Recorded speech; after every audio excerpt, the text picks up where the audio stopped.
গত 22শে এপ্রিল কাশ্মীরে ঘটে যাওয়া জঙ্গি হানায় সারা দেশ ফুঁসছে প্রতিশোধ নেওয়ার জন্য।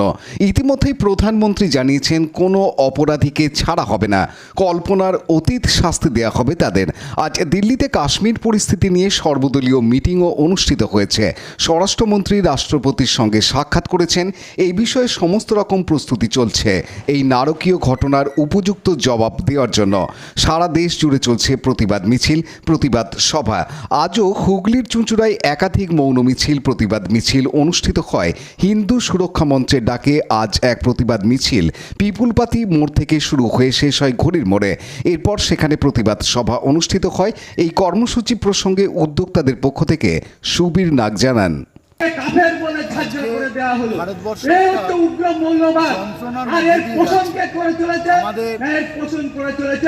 হিন্দু সম্প্রদায় শুধুমাত্র হিন্দু হওয়ার জন্য 26 জন তরতাজা প্রাণকে গুলি করে মেরেছে।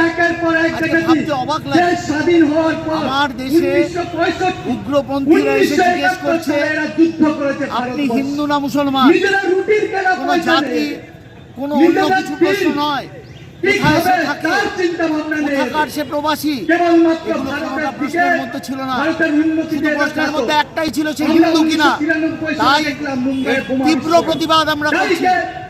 আজ পিপুলপাতি থেকে হিন্দু সুরক্ষা মঞ্চের আয়োজনে একটি মিছিল, যেখানে শয়ে শয়ে মানুষ পায়ে পা মিলিয়েছেন।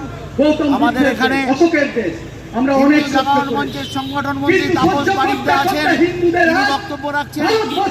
আছেন পশ্চিমবঙ্গে প্রান্তের কার্যবাহক হিন্দু জাগরণ মঞ্চে সঞ্জয় শাস্ত্রী, তিনি আছেন।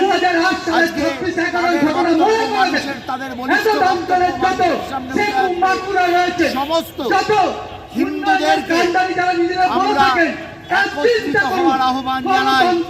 আমরা যারা পশ্চিমবঙ্গে বাস করছি, অধিকাংশই ওপার বাংলা থেকে শুধুমাত্র ভারতবর্ষ ধর্মের ভিত্তিতে ভাগ হওয়ার জন্য একটা দেশ ছেড়ে আমাদের এদেশে আসতে হয়েছিল। সেই জ্বালা। রাজেশ মণ্ডলের সাথে সৌমিত্র সিংহের report, Hooghly TV. Like, share, subscribe করুন হুগলি টিভি। খবর এখন বুক পকেট।